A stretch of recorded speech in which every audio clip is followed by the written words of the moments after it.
হযরত ইউসুফ আলাইহিস সালাম ছোট মানুষ, হাঁটা চলা করতে পারে। রাতের বেলা স্বপ্ন দেখছে। বাচ্চারা তো এমনিতেই কত স্বপ্ন দেখে, কিন্তু ইউসুফ আলাইহিস সালাম স্বপ্ন দেখে এত খুশি, দৌড়াইয়া বাপের কাছে গেছে।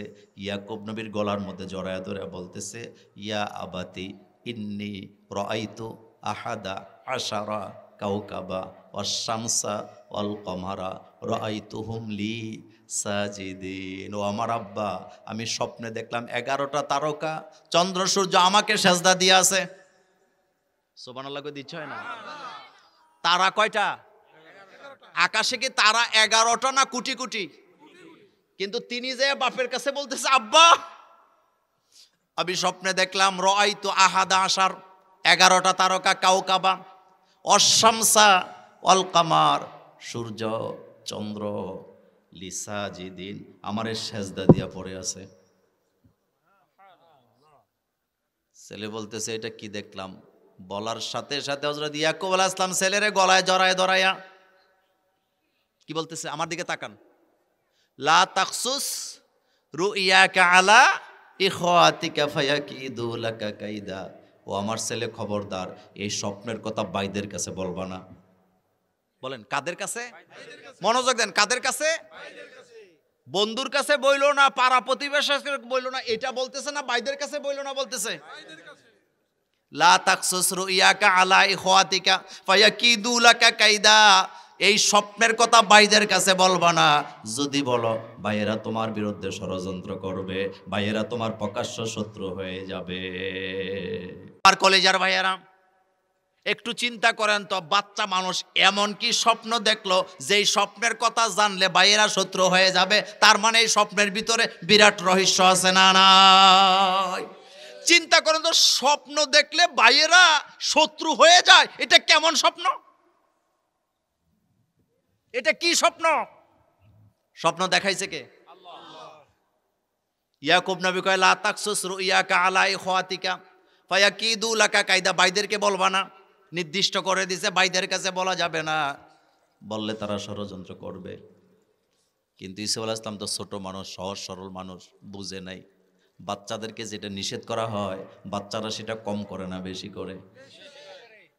শোনেন, আমরা বড়রা যদি ঘরে গালাগালি না করতাম, আমরা বড়রা যদি ঘরে গালি শব্দ উচ্চারণ না করতাম, বাচ্চারা কিয়ামতের আগে গালি শিখতে পারতো না। কথা কন না কেন? আমরা শিখাইছি। কারা শিখায়? আমরা বড়রা যদি ঘরে মিথ্যা কথা না বলতাম, বাচ্চারা জীবনেও মিথ্যা কথা শিখতো না। আমাদেরকে দেখে দেখে তারা মিথ্যা কথা শিখে।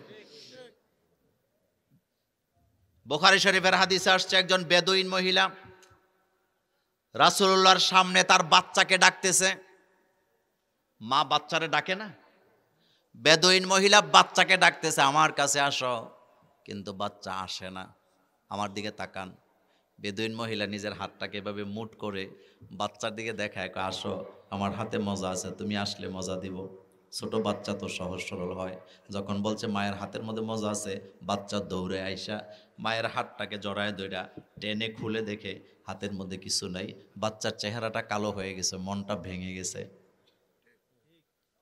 বিশ্ব নবী, মায়ার নবী, রহমাতুল্লিল আলামিন বেদুইন মহিলাকে বললেন, ও মহিলা, তুমি তো বাচ্চাটাকে মিথ্যা কথা শিখাইয়া দিলা, আর আমার দেশের মায়েরা, বোনেরা, দাদিরা, চাচিরা মিথ্যা কথা, মিথ্যা গল্প শোনায় শোনায় বাচ্চাদেরকে ঘুম পাড়াইয়া মিথ্যা কথা শিক্ষা দেয়, তালিম দেয়, এমন পরিবার আছে না? না,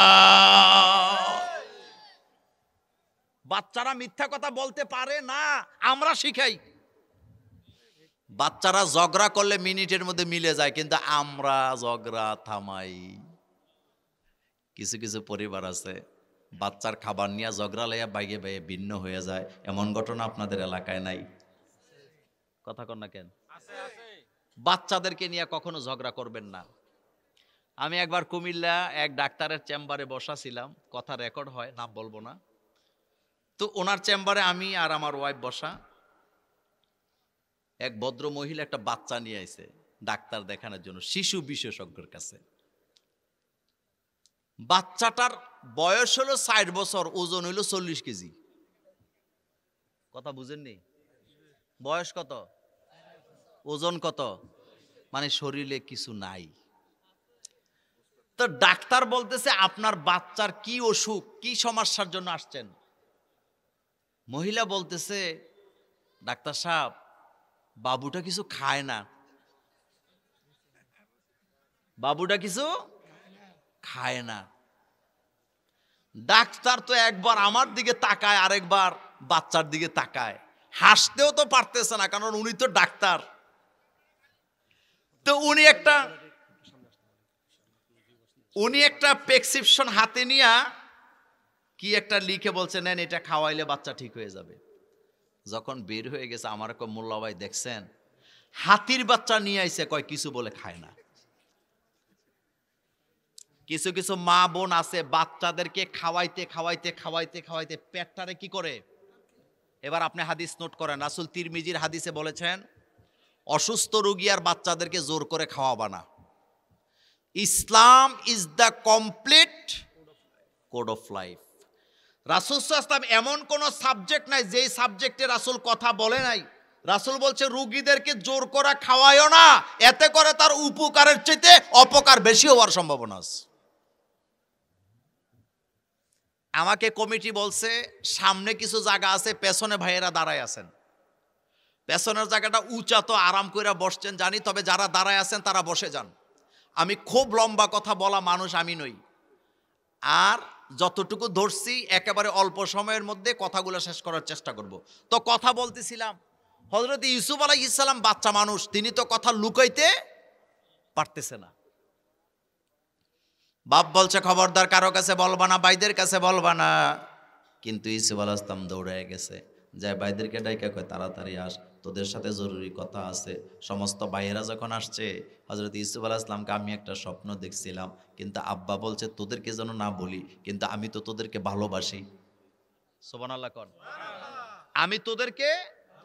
আমি তো তোমাদেরকে ভালোবাসি, তোমাদের কাছে না বলে কি থাকা যায়? ভাইয়েরা বলতেছে কি স্বপ্ন দেখছ? ইউসুফ আলাইহিস সালাম কয় রাআইতু আহাদা আশারা কাওকাবা ওয়াশ-শামসা ওয়াল কামারা রাআইতুহুম লি সাজিদিন।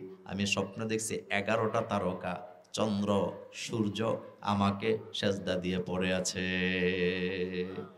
বলার সাথে সাথে সবচেয়ে বড় যেই ভাইটা ছিল সে সব ভাইদেরকে ডাইকা আরেক জায়গায় নিয়ে গেছে। মনোযোগ আছে? কোথায় নিয়ে গেছে? আলাদা নিয়ে বলতেছে শোন, এই স্বপ্নের ব্যাখ্যা কিন্তু আমাদের বিরুদ্ধে যায়। কয় সেটা কি? কয় স্বপ্নের ব্যাখ্যা হলো ইউসুফ নবী হবে, কিন্তু আমরা নবী হতে পারবো না। ইউসুফ নেতা হবে, আমরা নেতা হতে পারবো না। ইউসুফ মিশরের প্রেসিডেন্ট হবে, আমরা প্রেসিডেন্টও হতে পারবো না। আর আমরা ইউসুফের আনুগত্য করতে বাধ্য। আপনারা কি আমার ভাষা বুঝেন? কয় কারণ? এদিকে তাকান, কয় কারণ? ভাই ভাইয়ের শত্রু হয় কয় কারণ? বলতেছে ইউসুফ, আমরাও তো ইয়াকুব আলাইহিস সালামের সন্তান, ইউসুফও তো সন্তান, কিন্তু সে নবুয়ত পাবে, আমরা পাবো না। আমার কথা মাইন্ড করেন না। বাংলাদেশে যত পীর সাহেবের দরবার আছে, ওই পীর সাহেবের দরবারগুলিতে যদি একাধিক সন্তান থাকে, খেলাফত নিয়া গন্ডগোল আছে না? না, কারণ গদিটা থাকে যার কাছে হাদিয়াটা আছে। কথা কন না কেন? তো ইয়াকুব আলাইহিস সালামের সন্তানেরা বলতেছে ইউসুফ নবী হবে, নেতা হবে, প্রেসিডেন্ট হবে, আমরা তার আনুগত্য করতে বাধ্য। কারণ এই যে তারকা দেখছো 11টা সেজদা দিয়ে আছে, আসলে এগুলো তারকা না, এগুলো আমরা। এগুলা কারা? তো কি করতে হবে? কয় ইউসুফকে মেরে ফেলো, কারণ তাকে মারা ছাড়া কোনো উপায়, তারা যদি না মারো একটাও আমরা পাবো না। আপনাদের কাছে জানতে চাই ইউসুফ আলাইহিস সালামের এখানে কোনো দোষ আছে? কথা কন না কেন? কিন্তু ভাই তো ভাইয়ের শত্রু হয়ে গেছে, তারে হত্যা করতে চায়। কত বড় ভয়ানক সিদ্ধান্ত! আমাদের বাংলাদেশও ভাই ভাইয়ের শত্রু হয়ে যায় ক্ষমতার কারণে, সম্পদের কারণে। হাজার হাজার ঘটনা আছে না? না, একটা দলের জন্য আদম সন্তানকে হত্যা করে মিথ্যা মামলা দিয়ে জেলে ঢুকায়, এর চাইতে জুলুম আল্লাহর জমিনে আর কিচ্ছু হতে পারে না। শোনেন, আমার কথার মধ্যে রাজনীতি খুঁজেন না, আমি কিন্তু রাজনৈতিক নেতা হয়ে এখানে আসি নাই। একটা মজার কথা বলি, ক্ষমতার জন্য শত্রু হয় নাকি হয় না? আমাদের বাংলাদেশের রাজনীতিতে জামাতে ইসলামী আর বিএনপির বন্ধুত্ব ছিল 25 বছর। কথা কি ঠিক বললাম? কয় বছর? 2001 সাল থেকে বন্ধুত্ব শুরু হয়েছে 24 পর্যন্ত, 25 বছর। কয় বছর? বাংলাদেশে যারা ওই যে পাপিয়া পাটাপা যেটি আছে, ব্যারিস্টার মেরিস্টার, জামাতে ইসলামের পক্ষে, জামাতের নেতাদের পক্ষে কত টক শুতে বক্তৃতা দিছে আপনারা দেখছেন না? সংসদেও দিছে কিনা? কিন্তু হঠাৎ করে 2025 সালে আইসা এমন কি হয়ে গেল, একদল আরেক দলের বিরুদ্ধে কথা বলা শুরু করছে। বলেন তো আপনারা জিনিসটা কি? ক্ষমতা। বলেন কি? ইউসুফ আলাইহিস সালাম তো জানেই না তিনি যে নবী হবেন, প্রেসিডেন্ট হবেন, অথচ ভাইয়েরা সিদ্ধান্ত নিয়ে নিলেন ইউসুফকে হত্যা করো, নতুবা আমাদের রাস্তা খুলবে না। এগুলি কোরআনের কথা না গল্প? তো হত্যা করতে হলে তো বাইকে নিয়ে যেতে হবে। এই কথাটাই ফেরেশতারা বলেছিলেন, আতাজআলু ফিহা মান ইউফসিদু ফিহা ওয়া ইয়াসফিকুদ দিমা। এমন একটা জাতিকে আপনি বানাবেন যারা বাই হইয়া বাইকে হত্যা করবে। হযরত ইউসুফ আলাইহিস সালামকে মারার জন্য ভাইয়েরা ষড়যন্ত্র কইরা ইয়াকুব নবীর কাছে যায়, আব্বা ইউসুফকে আপনিও ভালোবাসেন, আমরাও ভালোবাসি, আমাদের সাথে ইউসুফকে দেন, আমরা মাঠে নিয়ে ইউসুফের সাথে খেলবো, আনন্দ করব, আনন্দ দেব। হযরত ইয়াকুব নবী কয়, আমি আমার ইউসুফকে তোমাদের সাথে দেব না, কারণ আমি তোমাদেরকে বিশ্বাস করি না। আমার ইউসুফ হলো আমার সুসন্তান, আর তোমরা হইলো আমার কুসন্তান। সন্তান কয় প্রকার? আস্তে কয় প্রকার? একটা হলো সুসন্তান, আর একটা হলো আব্বা আম্মার খেদমত করে যারা, সুসন্তান তারা। 5 ওয়াক্ত নামাজ পড়ে যারা, সুসন্তান তারা। টাকা পয়সা অপচয় করে না যারা, সুসন্তান তারা। আব্বা আম্মার খোঁজখবর রাখে যারা, সুসন্তান তারা। কথা না বইলা বিয়া করে যারা, কুসন্তান তারা। ভাগ্যে যে বিয়া করে যারা, কুসন্তান তারা। বিদেশ গিয়া বান্ধবীরে আইফোন দেয় যারা, আব্বা আম্মারে খাবার দেয় না যারা, কুসন্তান তারা। এমন কুসন্তান আমার বাংলাদেশে আছে না? না, তুই বান্ধবীরে ভ্যালেন্টাইন্স ডে গোলাপ দেশ, বাপের টাকা চুরি কইরা, তুই সুসন্তান হতেই পারিস নাই, তুই কুসন্তান। তুই কি সন্তান? হেতে হুন্ডা বেচা বান্ধবীর আইফোন গিফট করে। বাপ মারে কোনোদিন একটা ভালোভাবে ডাক দেয় না আব্বা কইয়া, হেতে বান্ধবীর নামে ওই যে কি বলে, মোবাইলের মধ্যে বান্ধবীর নাম লিখে রাখে জান। তো তোর কোন দিনে জান? জান যদি বলতে হয় কাকে বলতে হয় বলেন তো? এই জীবনটা দিছে কে? এটার মালিকানা কার? তো তুই আরেকজনের জান কস, তো রুচির মধ্যে কুত্তায় পেশাব করে দিছেনি কোনো? ভাগ্যা বিয়া করি না লোক আমাদের এই সদরে আর বরিসঙ্গে নাই। হেতে মুছে তেল দেয় বান্ধবীরে লইয়া, ভাগ্যা বিয়া করলে বিয়া বাতিল। রাসূল বলেছেন যেই বিয়েতে মেয়েদের গার্ডিয়ান থাকে না, নিকাহুহা বাতিল। 3 বার রাসূল বললেন যেই বিয়েতে মেয়েদের গার্ডিয়ান থাকে না সেই বিয়া বাতিল, বাতিল, বাতিল। কথা কি বুঝে আসছে? কিন্তু আপনাদের এলাকায় এরকমের বিয়া খুঁজে পাওয়া যাবে না। কুসন্তান। বলেন কি সন্তান? বিদেশ গেছে ফ্যাম কইরা, বাপ মারে টাকা দেয় না, হেতে বান্ধবীরে দেয়, কুসন্তান। বলেন কি সন্তান? স্ত্রীর দায়িত্ব পালন করতে নিষেধ করি না, অবশ্যই করবা, এটা ফরজ, কিন্তু আব্বা আম্মাকে বাদ দেওয়ার কোনো সুযোগ নেই। হযরত আব্দুল্লাহ ইবনে ওমর রাদিয়াল্লাহু তাআলা আনহুমা রাসূলের দরবারে এসে বলেন, রাসূল আমার মায়ের সাথে আমার স্ত্রীর মিল কম। কি কম? রাসূল কিছুই বলে নাই, চুপ করে আছে। আব্দুল্লাহ দ্বিতীয় দিন এসে বলেন, হুজুর আমার মায়ের সাথে আমার স্ত্রীর মিল কম, ঝগড়া হয়। রাসূল কিছুই বলে নাই। তৃতীয় দিন আবার এসে বলেন, হুজুর আমার স্ত্রীর সাথে আমার মায়ের ঝগড়া হয়, আমি কোন দিকে যাব? রাসূল বললেন, তোমার মা তোমার বাবা হলো জান্নাতের দরওয়াজা, তাদের সাথে কেমন আচরণ করবা, কতটা যত্ন নিবা সিদ্ধান্ত তোমার। আল্লাহু আকবার বলেন। দরজা মানে এখানে জান্নাতে যাওয়ার নিরাপত্তা। জান্নাতে যাওয়ার।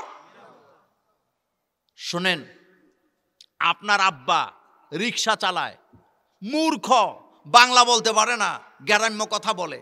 আপনার আব্বাকে এই জায়গায় দাঁড়া করান, ঠিক পাশে ডক্টর আব্দুর রহমান আস-সুদাইসি, যিনি কাবার প্রধান ইমাম, সেই কাবার ইমামকে দাঁড়া করান। আপনার মূর্খ বাবার কাছে আপনার জান্নাত, কাবার ইমামের কাছে আপনার জান্নাত নাই। আপনার মা মানুষের বাড়িতে কাজ করে খায়, লেখাপড়া জানে না, নামটা লিখতে জানে না, আপনার মাকে এই জায়গায় দাঁড়া করান। রানী এলিজাবেথের মতো মর্যাদাশীল মহিলা, যার দেশ ভ্রমণ করতে পাসপোর্ট লাগে না, তাকে আপনার মায়ের পাশে দাঁড়া করান। রানী এলিজাবেথের পায়ের নিচে জান্নাত নাই, আপনার মূর্খ মায়ের পায়ের নিচে আপনার জান্নাত। আমি কি কথা বুঝাইতে পারলাম? কিন্তু মা বাপের কিছু কুসন্তান সমাজে আছে না নাই? হেতে ফর্ম ফিল আপের টাকা নেয় মার কাছ থেকে, বাপের কাছ থেকে 5 বার। এরকম আছে না নাই? শুনেন, একটা মজার কথা বলি, এই যে পোলাপানে বিড়ি খায়, সিগারেট খায়, এটা কি বাপের কাছ থেকে শিখে না বন্ধুদের কাছ থেকে শিখে? কথা কন না কেন? বন্ধু যদি সিগারেট খায়, হেতেও কি খায়? বন্ধু যদি গু খায়, এটাও হেতে টেস্ট করে। এজন্য বন্ধু নির্বাচনে সাবধান। কবি কি সুন্দর করে বলেছেন, এস দুনিয়া কি দুস্তি মিসলে কাগজ ফুল কি, এস দুনিয়া কি দুস্তি মিসলে কাগজ ফুল কি, দেখনে মে খুশনামা হয় বো মগর কুছ ভি নেহি। এই দুনিয়ার দুস্তি হলো কাগজের ফুলের মতো। কাগজের ফুল দেখতে সুন্দর, কিন্তু কোনো গ্রান নাই। ও কলেজার যুবকেরা, যেই বন্ধু তোকে সিগারেট খাওয়ার তালিম দেয়, ফেন্সিডিল খাওয়ার শিক্ষা দেয়, তাস খেলা শেখায়, জুয়া খেলা শেখায়, এটা তোর বন্ধু হতে পারে না। তোর আসল বন্ধু তারা, যারা ফজরের নামাজের সময় জাগায়া দেয়, যারা কোরআন তেলাওয়াত করতে বলে, হাদিস পড়তে বলে, তাদেরকে বন্ধু বানাবার দরকার আছে না? না। দেখবেন এলাকার এক গাঁজাখুর আরেকটা গাঁজাখুরের লগে চলে। কথা কন না কেন আপনারা? কথা ঠিক না? আপনি গাঁজাখুরকে খুঁজতেছেন, ফুলের বাগানে খুঁজে তারে পাইবেন না। আরেকটা গাঁজাখুর যে সিপায় বসে আছে, আপনি যায় দেখেন তারে হেনে পাইবেন।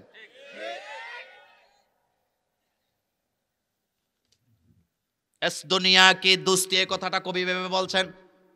এস দুনিয়া কি দুস্তি মিসলে কাগজ ফুল কি, দেখনে মে খুশনামা হয় বো মগর কুছ ভি নেহি।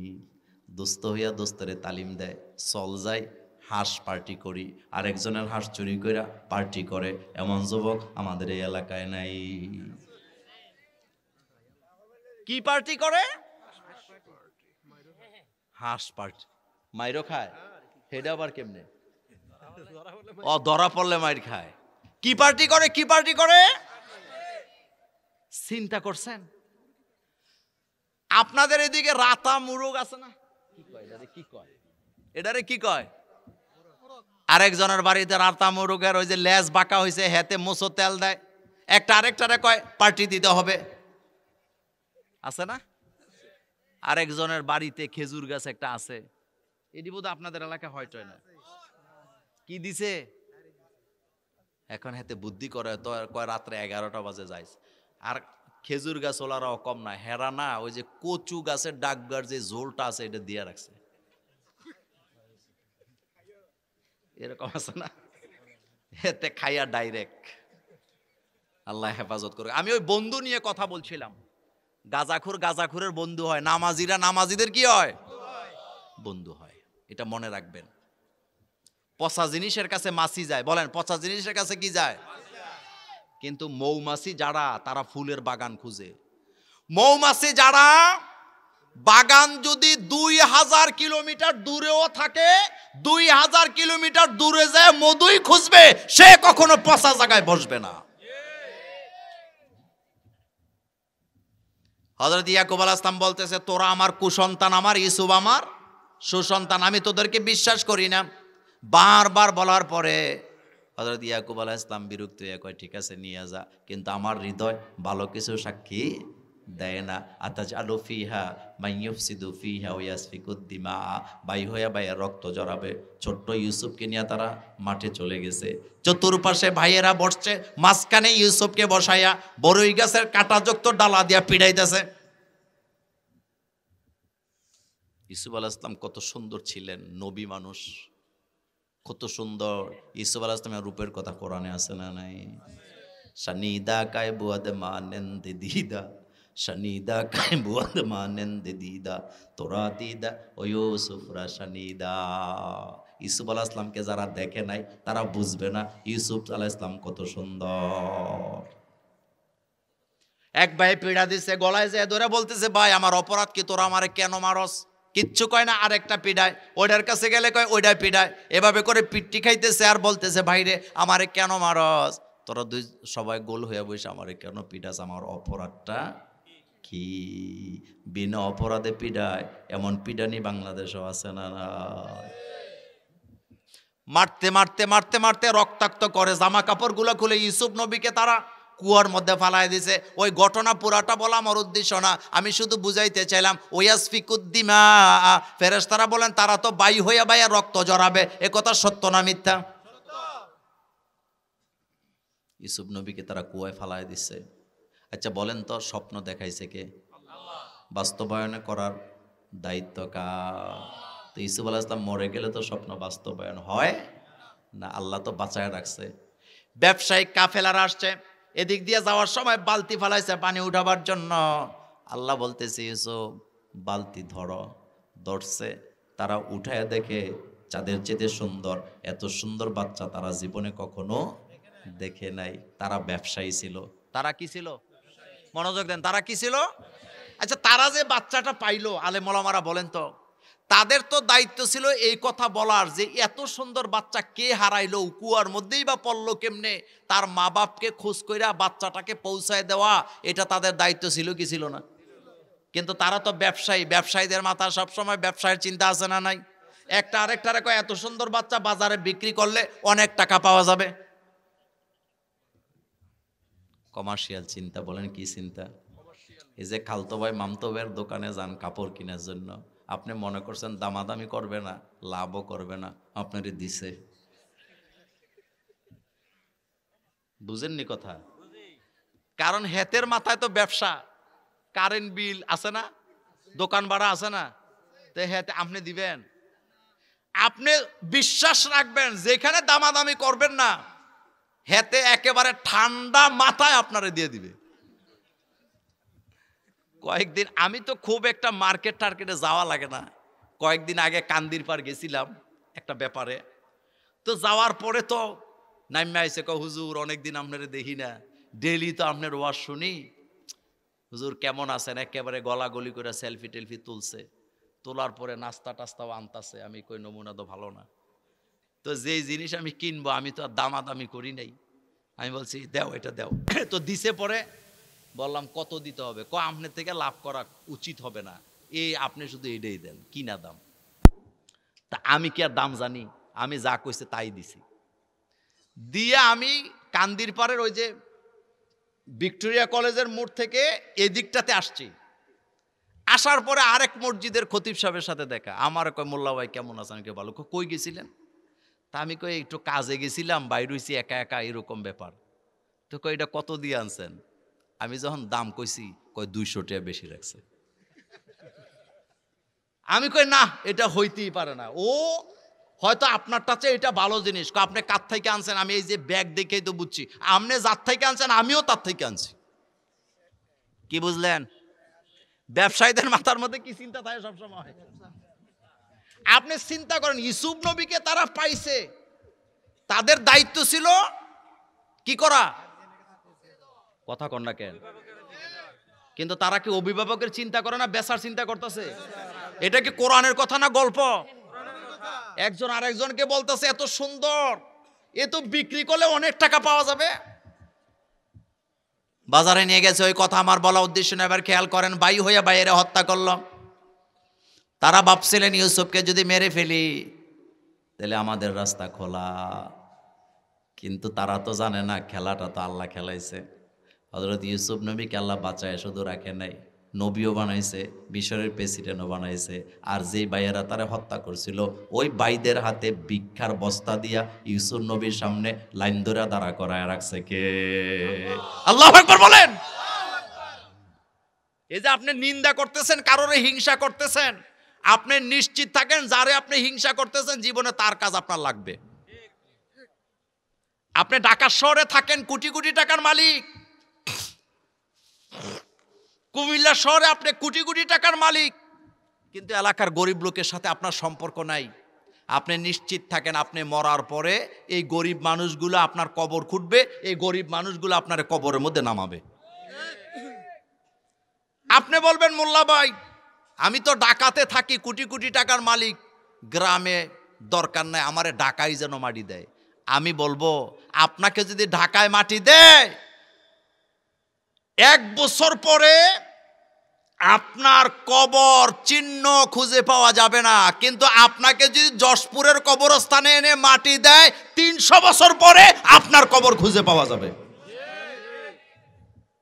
বুঝেন নাই কথা? ঢাকাতে মাটি দিলে 3 বছর পরে কবর আছে না নাই? 6 মাস পরে আছে না নাই? কিন্তু যশপুরে মাটি দেন 300 বছর পরেও কবর কি বলা যাবে যে এটা অমুকের দাদার দাদা এই কবর। আলহামদুলিল্লাহ বলবেন না?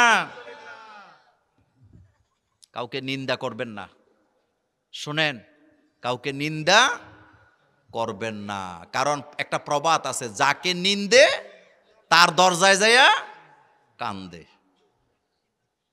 কাউকে ছোট চোখে দেখবেন না। ওয়ালা তুসাইর, এটা কোরআন বলতেছি, গল্প নয়। ওয়ালা তুসাইর খদ্দাকা লিন্নাস, আল্লাহ বলেন খবরদার কখনো মানুষকে ছোট চোখে দেখবা না, কারণ তার ভিতরে কি আছে তুমি সেটা।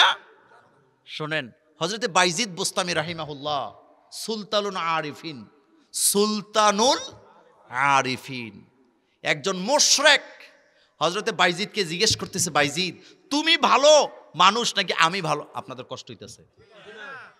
হ্যাঁ, খারাপ লাগে? তাহলে মুনাজাত দিয়ে দেই। আর একটু চলবে তো? আচ্ছা চললে একটু মনোযোগ, আমি খুব লম্বা কথা বলতে পারি না। শুনেন, বাইজিদ বুস্তামিকে একজন মুশরিক জিজ্ঞেস করতেছে, বাইজিদ তুমি ভালো নাকি আমি ভালো? হযরতে বাইজিদ বুস্তামি চোখের পানি ছেড়ে দিয়ে বলতেছে, এত কঠিন প্রশ্ন করলে জবাব কেমনে দেই? মুশরিক বলতেছে, বাইজিদ প্রশ্নটা এত কঠিন কই, তুমি বলে দিলেই তো হইল। হযরতে বাইজিদ বলতেছে, না, এটা আমি জবাব দিতে হলে কিয়ামতের মাঠ লাগবে, কিয়ামতের আগে জবাব দিতে পারবো না। মুশরিক বলতেছে, কেন? বাইজিদ বুস্তামি বলতেছে, শোনো, তুমি মুশরিক, আল্লাহর প্রতি ঈমান আনো না, আল্লাহর সাথে শরীক করো, কিন্তু আমি তো মুমিন, আমি তো আমল করি। কিয়ামতের ময়দানে আল্লাহর দরবারে যেদিন দাঁড়াবার পরে আমি যদি দেখি তুমি জাহান্নামী, আর আমার আমল যদি আল্লাহ কবুল করে, আমার আমল যদি আল্লাহ, আমি জান্নাতি হব, সেদিন আমি বলবো আমি ভালো। কিন্তু কোনো কারণে যদি আমার রব আমার আমল কবুল না করে, তুমিও জাহান্নামে যাবা, আমিও জাহান্নামে যাব। আজকে ভালো বলার দ্বারা তুমি আমাকে লজ্জা দিবা, যদি কিয়ামতে আল্লাহ আমাকে জান্নাতি বলে ঘোষণা দেয়, সেদিন তোমার জবাব দিব আমি ভালো ছিলাম। শোনেন, যেই লোকটা নামাজ পড়ে তার বিরুদ্ধে ফতুয়া দিয়েন না। হাতরা নাবির নিচে বাঁধে না উপরে বাঁধে, আমিনটা জোরে বলে না আস্তে বলে, এগুলা নিয়ে ফতুয়া দিয়েন না, কারণ যারা নামাজ পড়ে ফতুয়া তাদের বিরুদ্ধে দেওয়া দরকার নাই, বরং আপনি ফতুয়া দেন তাদের বিরুদ্ধে যারা নামাজ পড়ে না।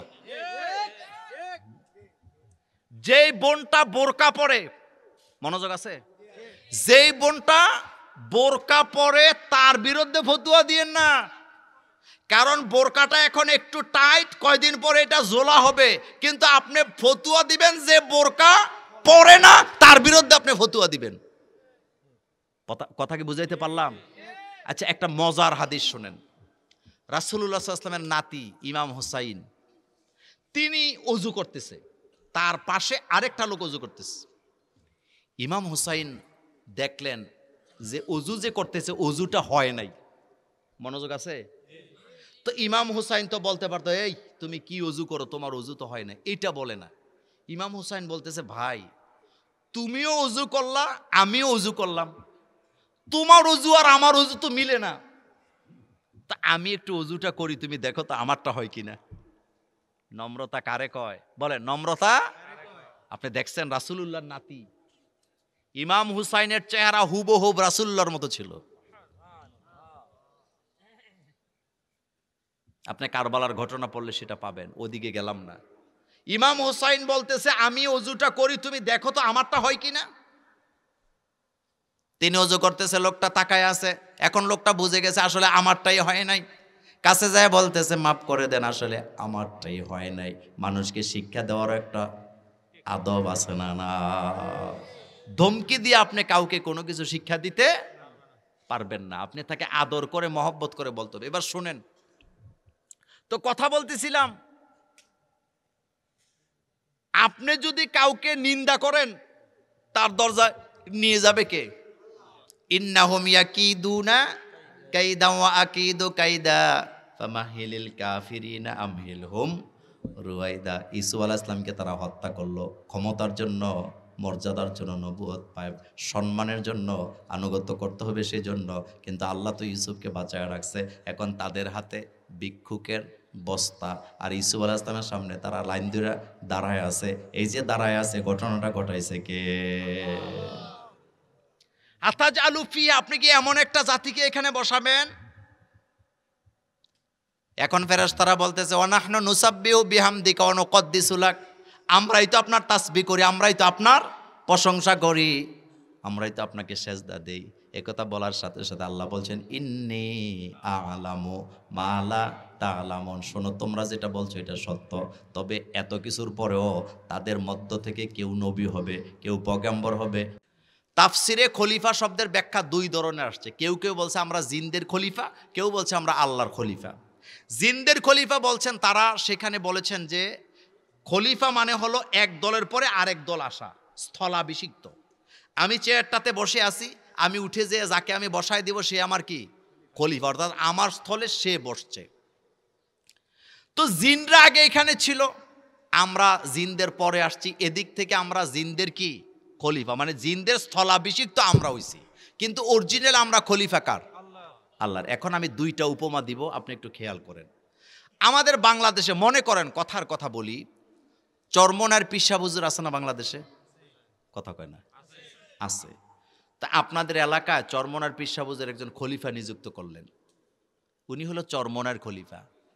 আবার শর্ষিনার পিসা হুজুর একজন খলিফা নিযুক্ত করলেন আপনাদের এলাকায়, আরেকজন হইল শর্ষিনার হুজুরের খলিফা। তা আপনি চরমনার খলিফা আর শর্ষিনার খলিফা চিনবেন কেমনে? চিনবেন, প্রথমে চিনবেন পোশাক দিয়া। কি দিয়া? চরমনার পিসা হুজুর পাঁচকলি টুপি মাথার দেয়, সবুজ পাগড়ি বাঁধে, গোল পাঞ্জাবি পরে, সাদা লুঙ্গি পরে অথবা পায়জামা পরে। তা আপনাদের এলাকায় ওনার যিনি খলিফা হবেন সেম ড্রেস পরা লাগবে নাকি লাগবে না?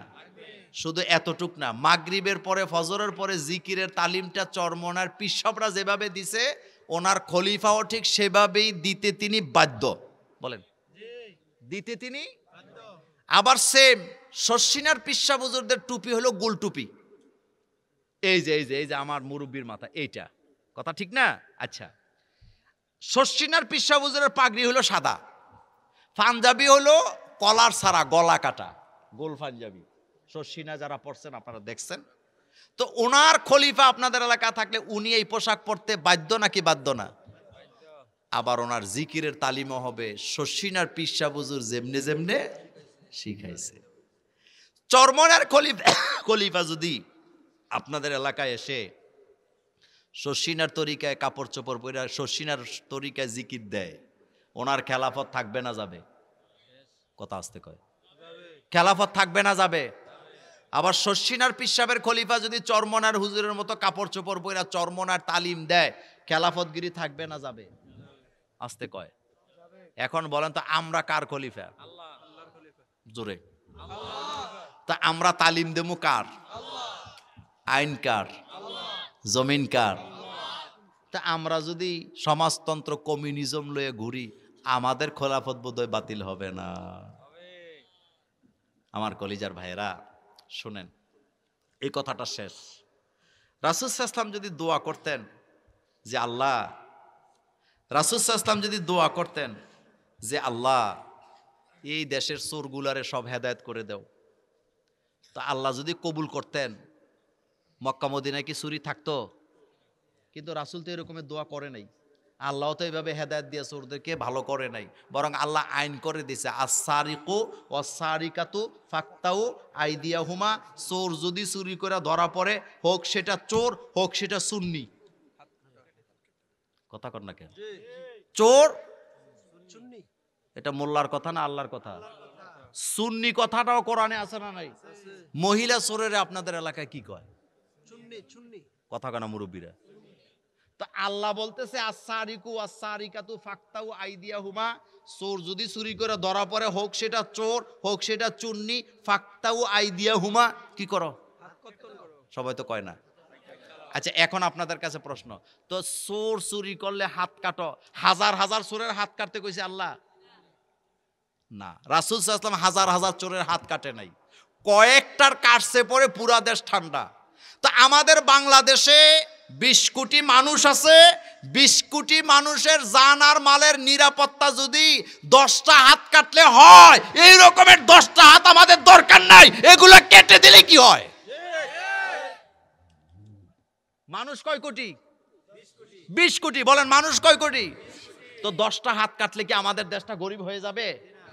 10টা কাটলে যদি বাকিগুলো ঠান্ডা হয়, আমাদের লাভ না লস? আচ্ছা, একটা মজার কথা কই। মনে করেন মামলা হয়েছে আদালতে, আইন এই আইন চালু হয়ে গেছে, হাত কাটার আইন। কিসের আইন চালু হয়েছে? যখন চালু হয়েছে, মামলা হয়েছে 15টা। তো 15 মামলার পরে 5টা মামলা যাচাই বাছাই টিকে নাই, মিথ্যা মামলা করছে।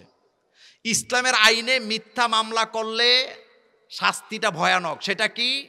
সেটা হলো, যার বিরুদ্ধে মামলা করছে সে যদি অপরাধী প্রমাণিত হইতো, সে যেই শাস্তি পাইতো, মিথ্যা মামলা করলে উল্টা যে মামলা করছে সে মিথ্যা মামলাকারী সেই শাস্তি কি শোনেন। কাজীর দরবারে গেছে, যাইয়া এক মহিলা দর্শনের মামলা করছে। এই যুবকরা বলো, কিসের মামলা? দর্শনের মামলা। তো মামলা করার পরে কাজী আসামি মানে বাদী বিবাদী দুইজন দুই দিকে দাঁড়া করাইছে। দাঁড়া করে দুইজনের কথা শুনছে। ইসলামের আইন হলো, যে মামলা করবে সে যতক্ষণ কথা বলবে আদালতে, যারা আসামি তারাও কথা বলবে ততক্ষণ। আর আমাদের দেশে আসামিরে কোনো কথাই কইতে দেয় না, রায় দেওয়ার আগে জিগায় আপনার দোষী না নির্দোষ। তো এখন আপনি জিগান কিনতেন আমারে? এখন তো রায় আপনি লিখেই ফেলছেন। তো কাজী ছেলে মেয়ের কথা শুনছে। মেয়ে বলছে আমাকে দর্শন করছে, ছেলে বলছে আমি চিনি না। মনোযোগ আছে? আচ্ছা, কাজী সাহেব চুপ করে আছে থেকে কাজী মানে বিচারক, বিচারপতি রায় দিছে, ঠিক আছে, তুমি যেহেতু দর্শন করছ, এই মহিলারে তুমি 5 দিরহাম জরিমানা দাও। কয় দিরহাম? যুবক বলতেছে, মাননীয় বিচারপতি, আপনি যেহেতু রায় দিছেন, আমি গন্ডগোল চাই না, আমি ইজ্জত বাঁচাতে চাই, আমি দর্শন করি নাই, কিন্তু ইজ্জতের বয়ে 5 দিরহাম দিয়ে দিলাম। বিচারপতি বলতেছে, শোনো, তুমি যদি কোনো অন্যায় না করো, অচিরেই তোমার রব তোমার প্রতি রহম করবে। বিচার করতে কি লাগে বলেন তো? এদিকে তাকান। লাগে না? আমাদের দেশে যারা বিচার করে, গ্রামে গঞ্জে বিড়ি খাইতে খাইতে বিবেক রে কালা পাত্তর বানাই লিছে। সেই ওয়াজ তো আজকে করি নাই। কথা সত্য না মিথ্যা? 1000 টাকা দিয়া দেখেন বিচার কারে কয়। থোতা দিয়া বিচারে 12টা বাজাই দিব। MA পাস লোকেরা ফেল গ্রামের বিড়ি খাওয়ার কাছে। কথা কন না কেন? তো বিচারপতি বলছে আল্লাহ তোমার প্রতি রহম করবে, এতে চুপ। তো মহিলারা বলছে তুমি আগে চলে যাও। মহিলা চলে গেছে। একটু যাওয়ার পরে যুবকরে বিচারপতি বলতেছে, তুমি দৌড়াইয়া যাইয়া এই মহিলার থেকে 5 দিরহাম যেটা জরিমানা দিছ, এটা তুমি ছিনাইয়ে নিয়ে আসো। এক তো নাসুন্না বুড়ি আরো পাইছে, হেতে টাকা গেছে খামোখা। যখন কইছে নিয়ে আসো, তো তার তো হক টাকা, হেতে দৌড়ে গেছে। যাইয়া মহিলার সাথে আধা ঘন্টা পারাপারি করছে। মনোযোগ আছে? কয় ঘন্টা? টাকা আনতে পারছেনি? মহিলারা যা মুট করলে আর খোলন যায়নি। কথা কয় না? যারা বিয়া করছেন তারা কন, একবার কোনো কিছু নিয়ে মুট করলে আর আনতারেননি আপনি? আমিই পারি না, আপনি আনবেন? হ্যাঁ, যেটা নিয়ে যায় এটার আর আশা করেন না, এটা বৌরে দিয়ে দিয়েন। এখন হেতে আধা ঘন্টা পরে আইসা হাঁপাইতে হাঁপাইতে বলতেছে, মাননীয় বিচারপতি, টাকা গেছিল এটা দিতাম। বিচারপতি কয়, যেই যুবক, বুঝেন তো কথা, যারা বিয়ে করছো না তারা চোখ বন্ধ করে রাখো, কইছে যেই যুবক তোমার হাতের মুঠ খুললা 5 দিরহাম আনতে পারে না, সেই যুবক তোমার কাপড় খুললো কেমনে? শোনেন, হাসির জন্য বলি না, আমার বাংলাদেশে বাইয়ে বাইয়ে মাছ ধরা নিয়ে ঝগড়া লাইগা, মাছ নিয়ে, পুকুরের মাছ নিয়ে বাগাবাগিতে ঝগড়া লাইগা মামলা দেয় নারী নির্যাতনের। এমন মিথ্যা মামলাকারী আপনাদের সদরে আর বুড়িসঙ্গে নাই। বিচারপতিদের গিলু থাকা লাগে। কি লাগে? গিলু। গিলু ছাড়া বিচার করা যায় না।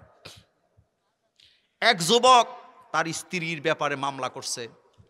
মামলাতে বলছে যে, মাননীয় বিচারপতি, আমার স্ত্রীটা পরকিয়া করে, কিন্তু আমি ধরতে পারি না, আমি বাইরে কাজ করি। বিচারপতি পকেট থেকে, বিচারের রায় না দিয়া পকেট থেকে একটা আতরের সীসা বাইর কইরা যুবককে দিয়ে বলছে, এটা তোমার বউকে দিবা, দেওয়ার সময় বলবা তুমি আমার জানের জান পরাণের পরাণ। কথা কয় না যুবকেরা। কি বলতেছে? দেওয়ার সময় বলবা তুমি আমার জানের জান পরাণের পরাণ, তুমি ছাড়া দুনিয়া আমার চলে না, তোমারে দেখলে আমার চোখ শীতল হয়ে যায়, তোমার জন্য দামি আতরটা আনছি, খবরদার তুমি ছাড়া এটা কাউরের দিও না। কথা বুঝেননি? যুবক কয় বিচারপতির কাছে বিচার চাইলাম কি, আর উনি দিলটা কি? বিচারপতির কথা তো, কিন্তু এই আতর এই রাজ্যের মধ্যে আর কারো কাছে নাই। হেতে বউরে নিয়ে তুমি আমার জানের জান পরাণের পরাণ, না তোমার এটা দিলাম, খবরদার এই আতর কারোরে দিও না। এতে খুব খুশি, আতর রাখছে। যুবক যখন বাইরে কাজ করতে গেছে, এবার বল্টু আইছে। বল্টু বুঝছেননি? কে আইছে? তো বল্টু যখন আইছে, হেবিডি তো মনে রাখছে, হেবিডির জামাই হেবিডিরে কইছে জানের জান ফরানের ফরান। এবার হেবিডিয়ে ওই বল্টুরে কয়, তুমি আমার জানের জান ফরানের ফরান। আমার জামাই কইছে এই আতর যাতে কাউকে না দে, তোমারে না দিয়া পারি। আতর আতের মধ্যে লাগাইয়া গালে মুখে জামাই দিছে। আতর দিছে না বাঁশ দিছে? হ্যাঁ, কি দিছে? এদিক থেকে গোয়েন্দা বিভাগকে দায়িত্ব দেওয়া হয়েছে, এই আতরের গ্রাম যার গায়ে পাওয়া যাবে তে অ্যারেস্ট। তো বেডি তো আতর আর কম লাগাই নাই, জানের জান পানের প্রাণ, একেবারে গালে মুখে সব জায়গায় মাখছে। হেতে গর্তে বাইরে হয়েছে, পুলিশে হেতে অ্যারেস্ট করছে। হেতে কয়, ঘটনা কি? আমারে কেন কয়, আসো। বিচারপতি আতর কই পাইছ? কারণ এই আতর তো আর কারো কাছে। আচ্ছা বলেন তো, আসামি ধরার কায়দা কানুন আছে না?